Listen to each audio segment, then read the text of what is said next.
West Denver. Sleep deprived and heavily caffeinated. All right, let's do this then. This is the Jeff and Bill Show. I don't agree with that. They don't always agree, but hey, at least they have coffee. Coffee. And each other. I love you, man. God help us. I want to bless him. We need all the help we can get. Now here's Jeff Hunt and Bill Thorpe. The Jeff and Bill Show on News Talk 710 KNUS. It is 7 a.m. in the Mile High City on this Thursday, October 16th, 2025. Good morning, Denver, Colorado. You've tuned in to the Jeff and Bill Show. News Talk 710 KNUS. Sitting live in studio with me, Vic Vela, 5-time Edward R. Murrow Award winner. No one's ever going to give me an award for this show. What is it like to get an award? Did they call you? Did you go to... Did you give a speech? Did you have to thank people? Yeah, I want to thank my mom. I had my Sally Field moment. You you like love me. You really like me. Yeah. It's beautiful. But was it an actual award ceremony? Oh yeah, it's special when people give you something, but at the same time, I mean, what matters is the actual work. What matters are these conversations. What matters is actually trying to make a difference in someone's life. Like when I talk about addiction, that matters. When I share stories of people who went through hell with alcoholism or drug addiction, opioids, cocaine, mental health issues, right? And they share their stories, and those stories then become a survival guide for someone else who's going through the same thing right now and providing hope. Well, that matters more than awards. You know what's kind of intriguing about your recovery is I've known lots of guys that have gone through recovery, and they seem kind of, I don't want to say permanently damaged. Oh, maybe, but you are a guy. Corbliss is laughing. Corbliss, you're not one of them. But I'm like, dude, I would have never known. Well, you're right. You seem fine. Look, I've killed a lot of brain cells that aren't coming back, man. It's actually, I just went through a health issue in having to do with some of that stuff where I forget stuff all the time. Like I will be sitting, I need to text my friend that stuff. What is my friend's name? That's right? Kind of age, isn't it? Well, how old are you? I'm 48. I'm not 88. You're 48. Yeah. So you look younger than me. You're sharper than me. Yeah, I agree. I didn't. Go on. I did not do what you did. So I'm sitting here going, yeah. Yeah. Well, look, it's called recovery. I'm also 10 years removed, right? If you talk to me like when I was just 6 years or 6 months removed, right? It does a number.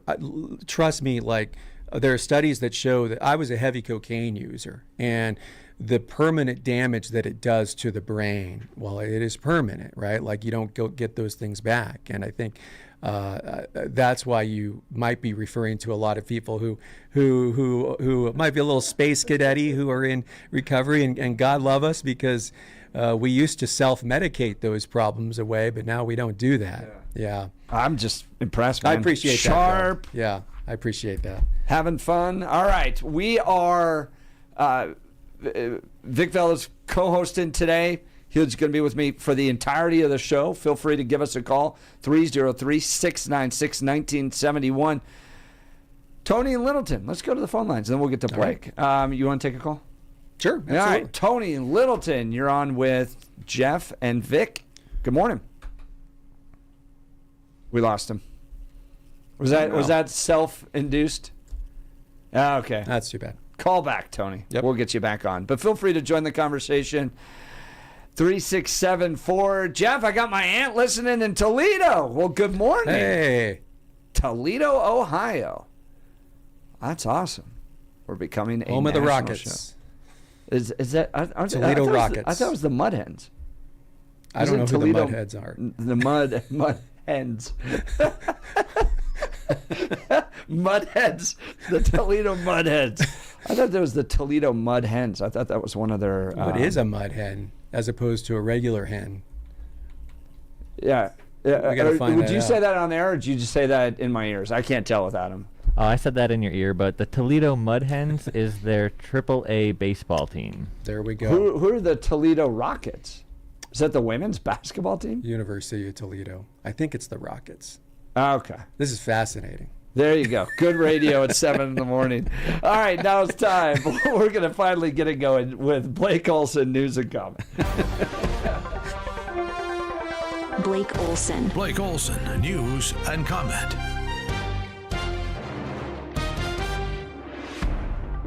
Very good, Vic. It is the Rockets. Division I football and basketball, University. Good Thursday morning, 51 and clear, expecting a high of 70 today. News sponsored by Pastor Camp Heating and Air Conditioning at 303-777-1234 to learn more about special savings opportunities on Lennox equipment. Our top story, the RTD Police Department now has a new section dedicated to investigating crimes. Detectives can look into criminal activity on RTD property, streamlining investigations that previously involved multiple jurisdictions. RTD Chief of Police Steve Martingano says that the Bureau detectives will investigate a range of crimes, including theft, trespassing, weapons violation, and controlled substances offenses. The Schumer shutdown is in day 16. He's worried about a primary challenge from AOC. What does AOC think about that? She'll answer that. No, wait a minute. Bernie Sanders will answer that. But are you saying that Senator Schumer should not be worried about a primary challenge from you? All right. No. Let me jump in on this one. This is what we're talking about. That's exactly what we're talking about. This is what we're you have a talking country about. that is falling apart. We had a housing crisis, a healthcare crisis, an education crisis, massive income and wealth inequality, a corrupt campaign finance system, and the media says, "Oh, you're going to run? What are you going to run for?" Nobody cares. So run more towards Nobody cares. It's the House Speaker and President Trump and the Vice President saying it. All right. Pardon? Well, of course, they're saying it to deflect attention away from the real issue. Exactly. And here, let me tell you what the real issue is. Let's see if CNN talks about it. We're living in the richest country in the history of the world, right? All right, you tell me why we're the only nation not to guarantee health care to all people, the only nation not to guarantee paid family and medical leave, why we have a $7.25 an hour minimum wage, why we have 800,000 people sleeping out on the street. Because of people like you. They were on CNN last night, and great answer from AOC, Bernie Sanders. And then there's a student named Rohan Naval, who was outstanding, stands up and embarrasses Bernie. How do you think this shutdown reflects on Chuck Schumer's leadership? Well, I think it reflects more on Mike Johnson's leadership and President Trump's leadership. This is a leadership which said, it's okay to give well, how do you feel? You tell me. Think it's a good idea to give $1 trillion in tax breaks to the richest people in the country and then make massive cuts to health care for working class people? I think Chuck Schumer has voted for continuing resolutions 13 times in the last 4 years, and he has the opportunity to vote for one again, but he's refusing to come to the table. Well, I think, look. Rohan just kills it. Oh, Bernie. DJT says he plans to send federal troops into more U.S. cities. He says thousands of violent criminals have been arrested in his recent deployments. He also said his administration will be going into other cities to combat crime, and San Francisco is on his list.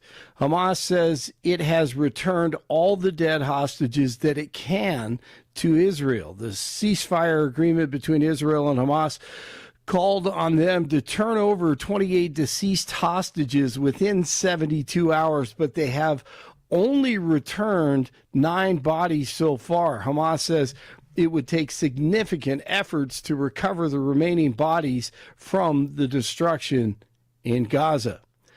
All right, this is how you do it. Ron DeSantis, governor, Florida, talking about the debt in his state.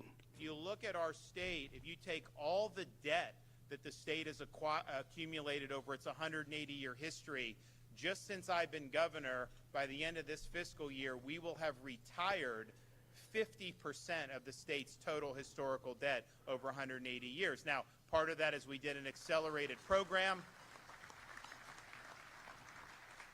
We'll go in, we'll buy the bonds at a discount, We'll retire them. We save a lot of money on interest. So it's been beneficial for taxpayers. But we now have the lowest per capita debt of any state in the United States of America.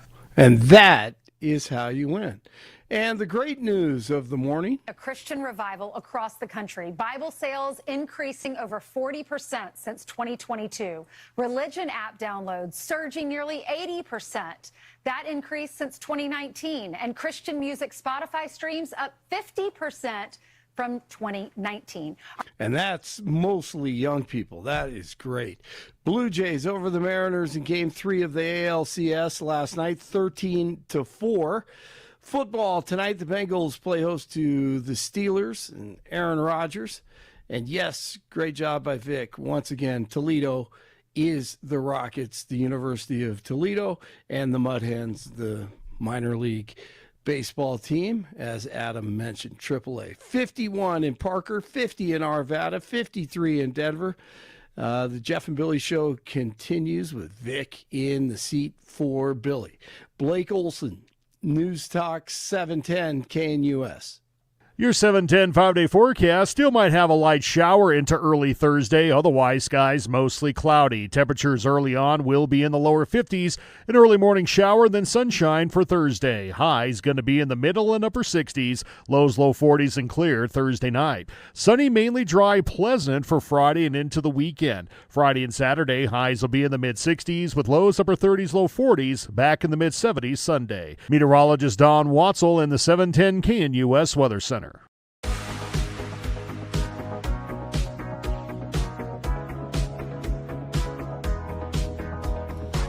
Welcome back to the Jeff and Bill Show. Bill's out sitting in the studio with me as Vic Vela, a 5-time Edward R. Murrow award-winning journalist. He's a podcast host, educator, public speaker, fierce advocate for addiction and mental health recovery. Spent 10 years with Colorado Public Radio. That's probably why you recognize the voice. All right, so how progressive are you? Are you... Are you deep saying Badesh, card-carrying member of the Socialist Party? I can picture you on a date saying that, like just on a first date, right. And that's your very first question. Yeah, I love that. Right. I could totally picture you doing that. Man, I think I am going to be 100% honest. I think I am where a lot of people are. There's some issues where they're a little left. There's some issues where they're a little right. I personally think that Democrats and Republicans are screwing this country. And I have no faith in either party to lead anymore.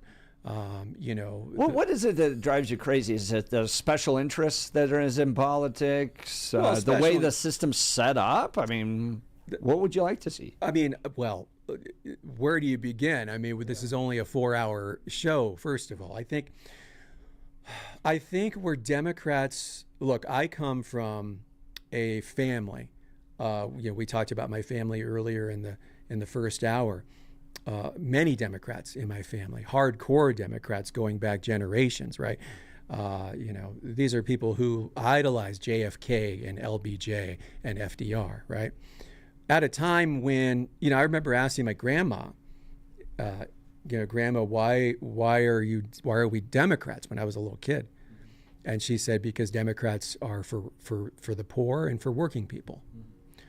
And that was true for a long time. I don't know if that's true anymore. I think, first of all, I went in 1984 when I was in second grade. We held a school-wide election between Reagan and Mondale. 2 people voted for Mondale, me and my best friend, by the way. I'm very proud of that vote to this day, Jeff. Might have been the only 2 in Colorado at that point, too. That's it. Yeah, I remember. Anyway, but times have changed. I think that, who do you see on MSNBC nowadays? It's always some Harvard-educated, elite, white liberal who has never held a lunch pail in their life, right? My grandpa was a coal miner. My grandma picked beets in Boulder County. My dad worked...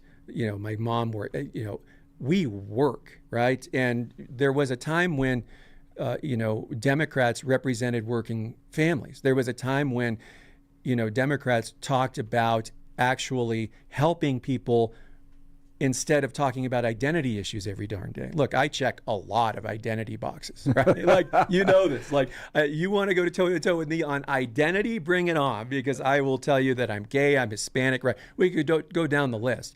But I think those very talking points that Democrats have been talking about for the last few years or longer have turned people off, and they've certainly turned off independents. The constant scolding of people. It's like, what? You used the wrong pronoun? I'm canceling you. You're fired, right? Like, you know, I use the analogy of the boy who cried wolf, the old story, where, for those who don't remember, it's, you know, where the boy is alone and he cries out wolf to the townspeople and they all come rushing to help him. But after a while, he just started doing it for the attention and they stopped coming. And then one day an actual wolf shows up and nobody showed up, right? That's what a lot of these, you know, when you call everything racist, when you call everything transphobic, when you call everything sexist, then people become unfazed to it. And it does a disservice when actual racism happens, when actual hate happens, right? We just become so desensitized to it, and it's built resentment. Mark Maron, one of my favorite podcast hosts, he's also in recovery. He said it best, I think. He's like, the left has annoyed people into fascism. And what I mean by that is that, you know, people have become so annoyed by Democrats and the left that they're more than happy to vote for Trump and hold their nose and do that because they're tired of being scolded every day. My gosh. I mean, can we get back to talking about lunch pail issues? Can, you know, focus on healthcare, focus on, you know, jobs and the economy, focus on the things that matter, right? Instead, it was always this constant barrage of, you know, DEI initiatives that, you know, I think most people, Jeff, are good people. And most people just try to treat others with respect, no matter where you live, right? Is there actual racism? You're darn right there is. But I think that's in the minority. I think most people really try and get along with their neighbor and really care about them, right? You know, but when the left goes around scolding you over every little thing, when you're by and large a good guy, you're like, that party is not talking to me. It's berating me. That's the problem with Democrats. I think that's fair because, you know, the most impactful ad during the last cycle was that "She's for They Them" ad. I don't know if you saw it. It was, you know, the left hated it, but it was very effective. And I think it was effective because, not because conservatives are sitting around anti-trans.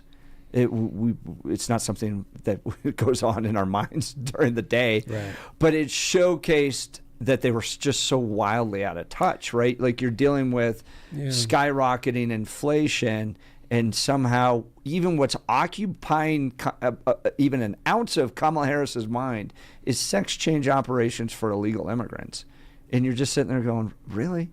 Out of all the stuff that we're facing, that's somehow... So you could tell she had just been so captured by a small ideological activist unit within the progressive movement that you're talking about things that nobody else thinks about. Yeah, and I think that does a disservice to the actual debate because there's a real, honest, thoughtful conversation that can be had around transgender issues, right? Like, but it became this litmus test where if you are a parent and you have a girl competing in high school sports, and you're just questioning whether it's fair for a transgender, you know, person to enter, you're automatically vilified. You're automatically a transphobe. How dare you bring that up? So it creates this chilling effect. Yeah. When I'm sorry, there's a reasonable conversation around that, right? There's a reasonable conversation around how young is too young to get gender affirming care. I think it's great that it's available to people, especially to adults. You know, I get the thing that drives me crazy about conservatives is when you guys always try and tell people what to do in their own dang lives. I don't understand. It drives me crazy. You crucify Democrats for doing the same thing, but then you guys do the same thing, right? Both parties are just a pox on both houses. But I just think that the Democrats have very little self-awareness of how unpopular they are, right? And that's the problem. Even if they are, let's say the shutdown and healthcare and the ACA premiums, let's say that is an actual winning issue for Democrats. We don't know yet. It's too early. The problem is that they're so unpopular that people don't go gravitating to them. They may agree with them on this particular one, but they're not ready to embrace the party. Tell me why Democrats have so much control in Colorado then. I don't know if you saw the Magellan strategy poll on this, where ICE has a higher favorability than Jared Polis in the state of Colorado. I did not see that poll. I'd have to read the poll before I comment. But yeah, sure. But the general gist was Democrats are wildly unpopular. Let's vote for Democrats again. Why is Colorado so blue? I think it's a couple of reasons. One, because Republicans are so much worse, right? I mean, that's the problem. It's like you're darned if you do, darned if you don't. Go with the devil you know instead of the actual devil, right? I'm sorry, Jeff, but like I just think that Republicans have just become such not even an option anymore. That the only Why is that? Well, because of you hitched your wagons to Trump. And look, let me back up a little bit. It's actually interesting. When I covered politics for many years, I went to a lot of political rallies during the Clinton-Trump race. I went to Clinton rallies. I went to Trump rallies. I went to Bernie Sanders rallies. I talked to so many Trump voters. And first of all, I hate the way the media caricatures Trump voters. I think it's disgusting, and I think it is deplorable because a lot of Trump voters are actually just regular Americans who like the guy. And to make fun of them really upset me as both a journalist and someone who follows politics. And when I would talk to people at Trump rallies, I'd be like, why do you support Trump? Jeff, so many of them would tell me, well, I actually liked Bernie initially, but there's no way the Democrats are going to let Bernie win, right? So I'm going with Trump because we need change. People are so thirsty for change, and they're so fed up with institutionalized Democrats and institutionalized Republicans that they are willing to kind of go to that extreme of either Bernie or Trump, people who don't normally talk like your mainstream candidates, right? And I think that's what I meant by it. And the reason why Republicans aren't an option for a lot of Coloradans, well, a lot of them aren't even from Colorado. Many folks move here from states like California or the Midwest, which tend to be a little bluer. The mountains, right? The hippie kind of culture has really taken over Colorado. Jeff, it wasn't that long ago when Bush won Colorado. It wasn't that long ago when Mitt Romney was getting a decent percentage of the vote in Colorado. That ain't happening anymore. 14 was the last good Republican year in Colorado when I think they took the Senate. But since then, it's been a decade. It's been a decade. The suburbs used to be full of Republicans in Colorado. Now they're actually, you had a 20-point swing in Douglas County from Mitt Romney to Heidi Knoll. Yeah. 20 points. That's not just like a candidate preference difference. That is a significant change. So Colorado suburbs, highly educated. Mm-hmm. We're the second highest college educated state in the nation. Yet they look at the Democrat Party and continue to vote in that direction. Now, I'm not quite sure that I believe what Deep Singh Badesha said on Tuesday, which is that they're itching to become more progressive, because when they do, whether it's Elizabeth Epps or Tim Hernandez, they tend to get ushered out because they become raging anti-Semites, which is, kind of, Democrats aren't quite willing to embrace that. But it's an interesting state because we elect pale, male, and stale. Mike Johnston, Michael Bennett, Phil Weiser, Jared Polis, John Hickenlooper. They all wear jeans. They all wear the little, blue rustic shirt. There's like a mold here that Colorado elects, but then Democrat or voters complain about the Democrats and don't want to give Republicans any options. What is it about the Republicans? I think from if your Republicans stuck to talking about fiscal matters, Jeff, every time there's a ballot, every time there's a question on the ballot around tax issues, conservatives dominate that issue at the polls here in Colorado. For as blue as we are, we do not like big tax increases. For as blue as we are, Tabor is very popular among a lot of people, right? When we got those checks back a year or so ago, that was a big deal. That's a lot of money for an individual, right? Jared was happy to send a letter along with it. That's a really good point, because how the tide has turned around that. So what conservatives fail to understand is they do have winning issues. But when you go and talk about these culture issues all the time, that's where you lose Colorado voters. The culture doesn't line up with where the state is politically. And so if I would love to see a Republican candidate who says, guys, I ain't going to talk about gay issues. I ain't going to talk about abortion. That was Joe, who ran for Senate. I can't remember his name. Part of the problem was he just showed up kind of out of nowhere.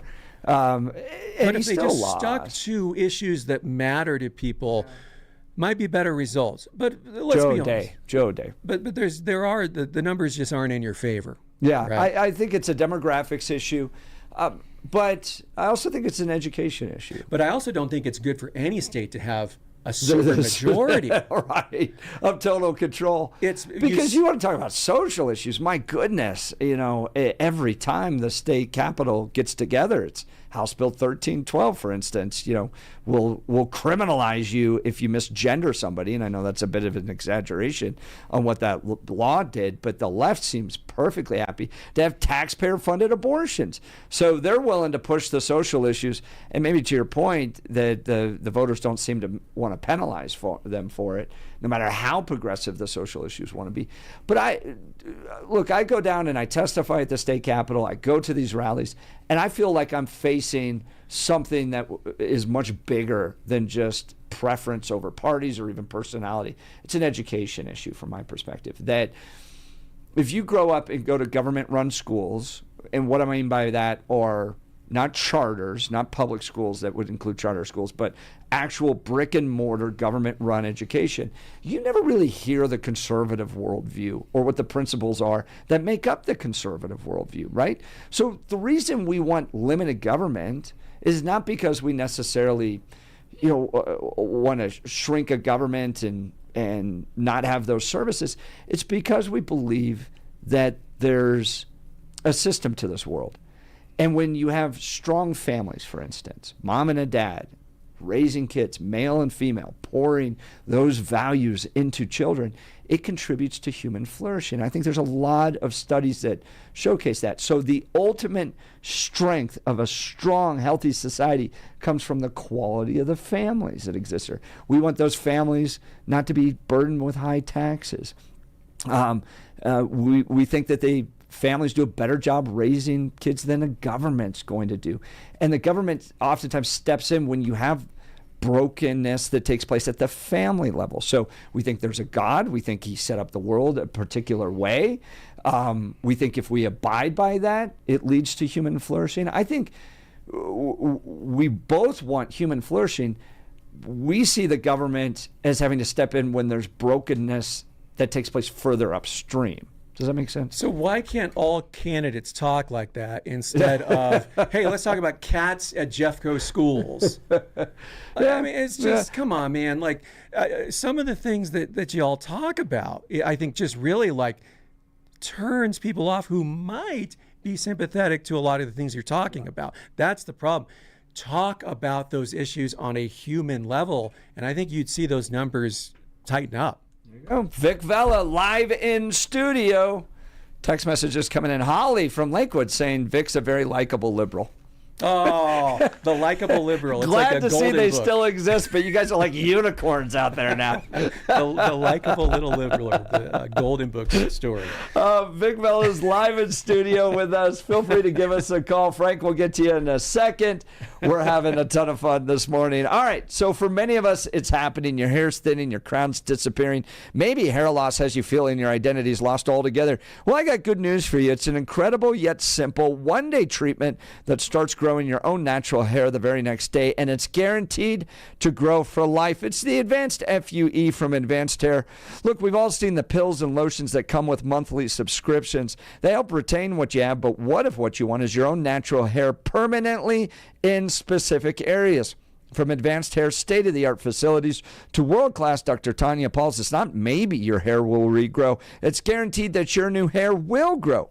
You get to decide how much, how thick, and where. It's why Advanced Hair is the winner of Westward's Best of Denver. For your free consultation, $250 off and 250 free hair grafts. Give them a call at 720-459-HAIR. 720-459-HAIR or advancedhair.com. Advancedhair.com. We'll continue. Phone lines filling up. Text messages hot. We'll get to these next. 1514 saying, Vic, you are spot on. There you go. It's on both sides. You're listening to The Jeff and Bill Show. News Talk 710 KNUS. Wake up, Denver. There's no better place to start your morning than IHOP, where the pancakes are fluffy, the coffee is hot, and the smiles are endless. Wednesday, October 22nd, join Jeff and Bill as they broadcast their show live from IHOP at 9565 South University Boulevard in Highlands Ranch. You're officially invited to be part of the excitement. Come grab your favorite breakfast and watch the Jeff and Bill Show in action from 6 to 10 a.m. Don't forget to try the special Jeff and Bill breakfast. Pancakes, any style eggs, and crispy bacon, all for just $7.10. It's a deal as good as their hot takes. All they need is you. Bring your appetite, bring your friends, and kick off your day with great food and great conversation. See you Wednesday, October 22nd at IHOP.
Welcome back to the Jeff and Bill Show. Bill's out this week. He'll be back Monday. Don't worry. But we're having lots of fun with some big names here in Colorado. Ted Trimpa, Patty Calhoun, Deep Singh Badesha. CityCast is on tomorrow. Vic Vela, 10 years, Colorado Public Radio, 5-time Edward R. Murrow Award winner. Having a great conversation. Appreciate it. Text messages are great. Phones starting to come in. Let's go to Frank in Evergreen. Good morning, Frank. You're on with Jeff and Vic. Yeah, good morning, Jeff. Great week this week. It's been awesome. Thank you. You get kudos for engaging your guests when they say stupid stuff. I really appreciate it. And I hope and wish you would do the same when Billy gets back. Because you let Billy get off on a lot of stuff, and that's not right. Anyway, to my point. Vic, I hear a lot of Democrats talk this way where they talk about their ancestors and how they worked hard to get where they are and all that stuff. And then you come along, people like you come along, and then you basically have, at least stumbled initially, but now sounds like you're on track again. And you failed miserably. But instead of accepting responsibility for your failure, because you had everything, your ancestors did everything right for you, you're blaming our country, our citizens, people like me who don't want to pay more money to pay for your health care. So why don't you just take responsibility and not try to blame our country and our political system and blame Republicans mainly for your failures? Do you think that's a fair assessment of where you stand on stuff, Vic? Are you sure you want to be my spokesman? Yes. I think, look, failed miserably. Wow. I appreciate engaging conversations and I appreciate questions. And Jeff and I were just talking a few minutes ago about you have to have a thick skin when you talked about this stuff. If, I was struggling for a very long time in life. I was addicted to cocaine. I was doing meth. I was drinking every single day. I was throwing my life away and causing damage in all facets of my life, right? A lot of people don't come back from that. Jeff, you had close friends who never came back from that. I've had close friends and family.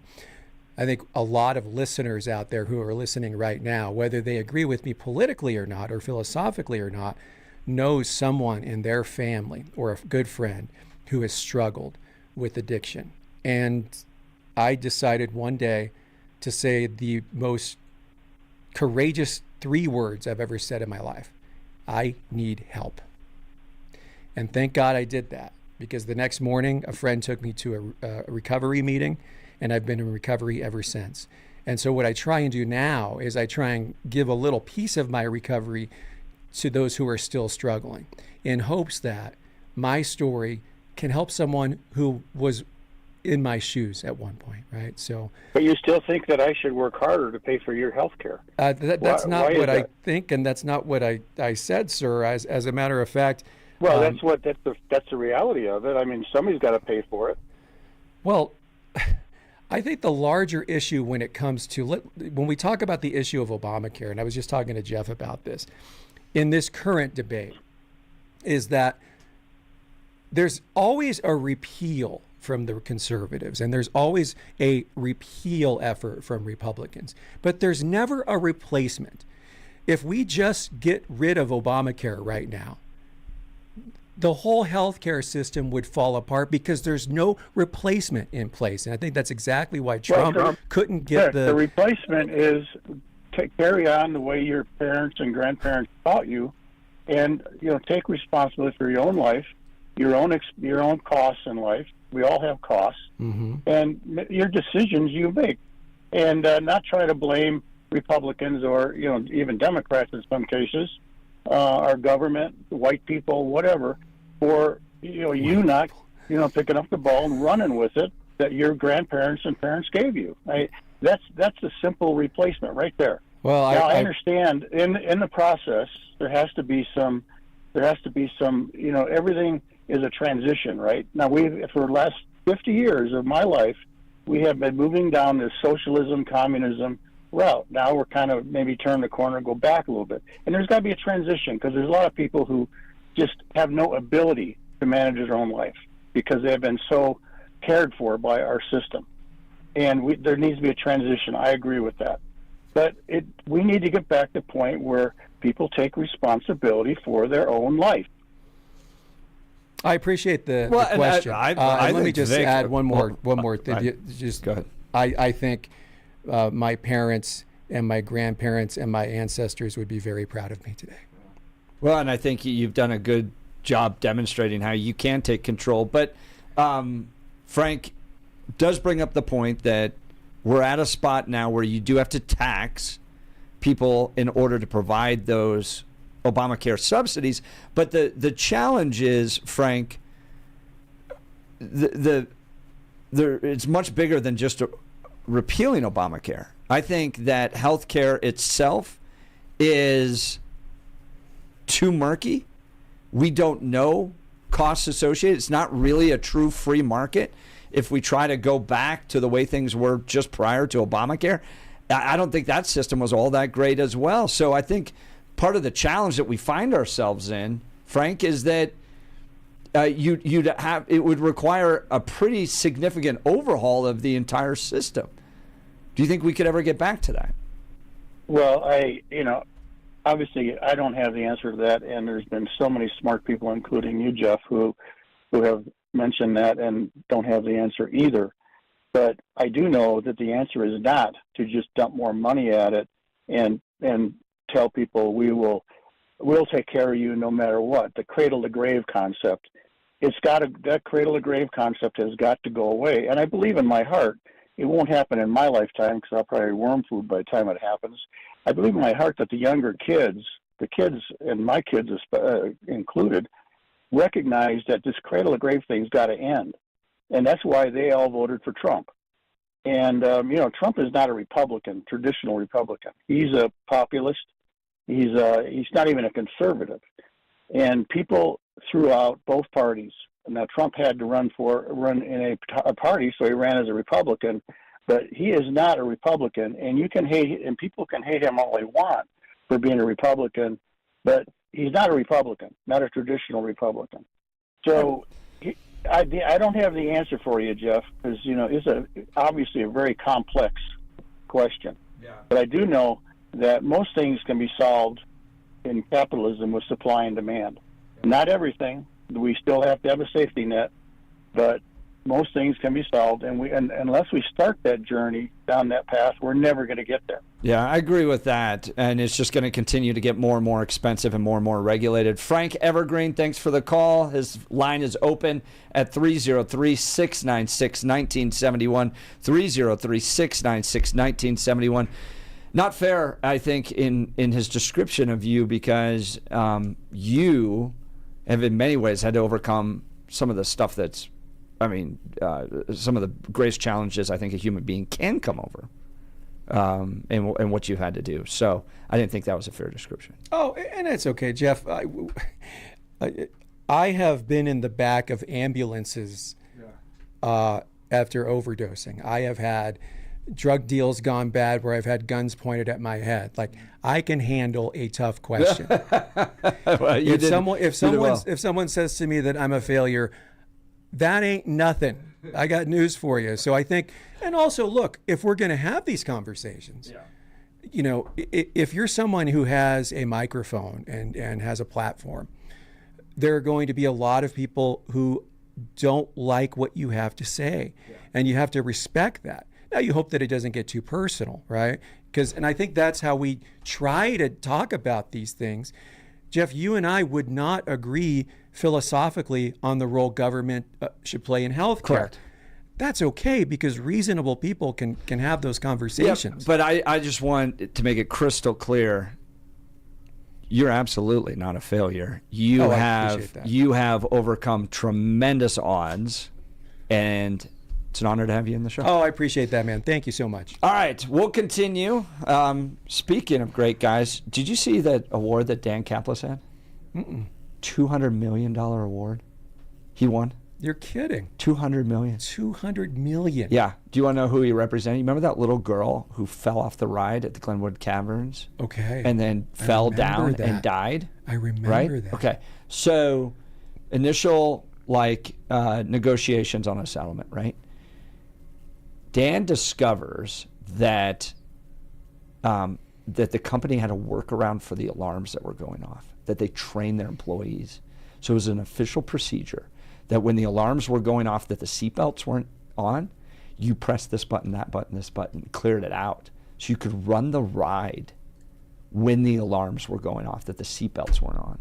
He discovered it. It was mostly a punitive damage, but it sends a clear message to everybody, like anyone operating any amusement park, that if you have those workarounds, if you're not putting safety of people first, you're going to pay a really big price.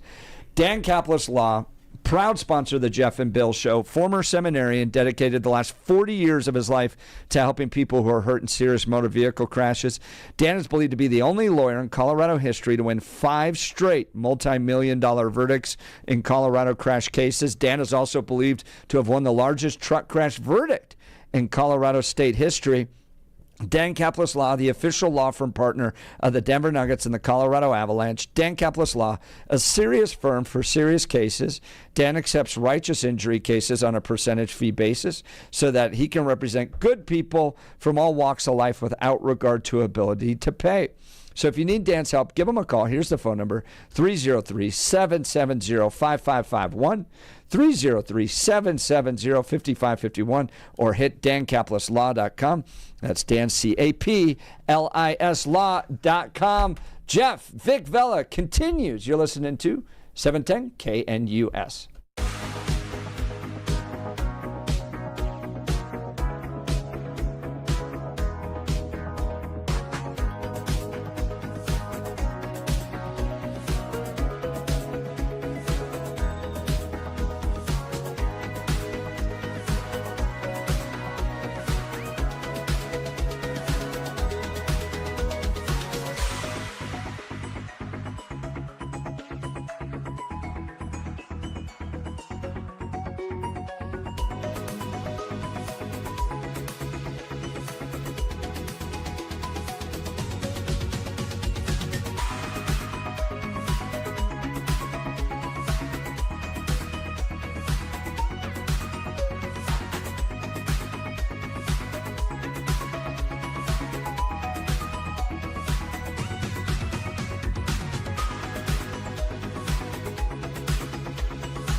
Welcome back to the Jeff and Bill Show. Bill's out this week. He'll be back Monday, co-hosting with me today. Vic Vela, award-winning journalist.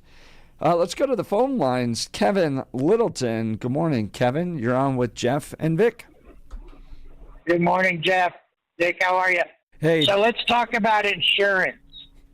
I'm going to say this right off the bat.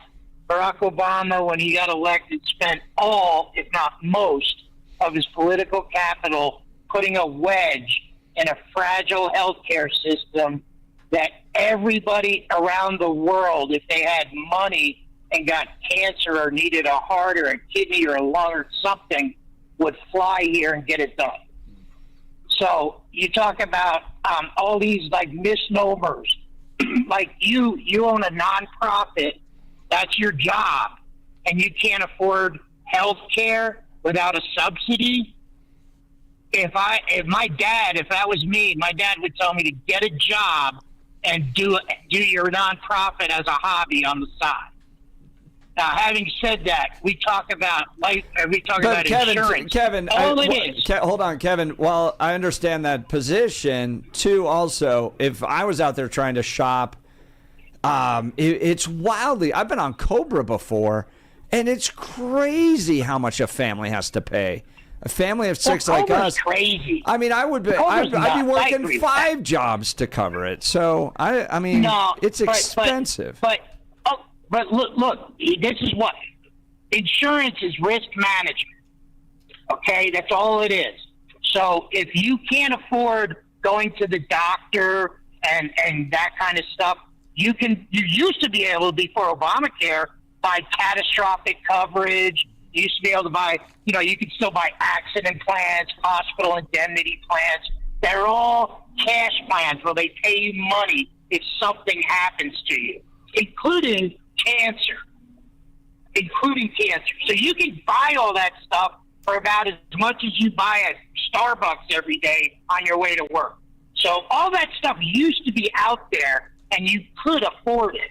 Now, if you take a 22-year-old kid who has a car, maybe he's a bartender, or not that great a job, car insurance, if he gets in a car accident, maybe he's on mom and dad's insurance. Great, I don't have a problem with that. But he has coverage if he needs to get medical treatment. Maybe he goes up to Loveland and skis or snowboards, and he's worried about breaking a leg.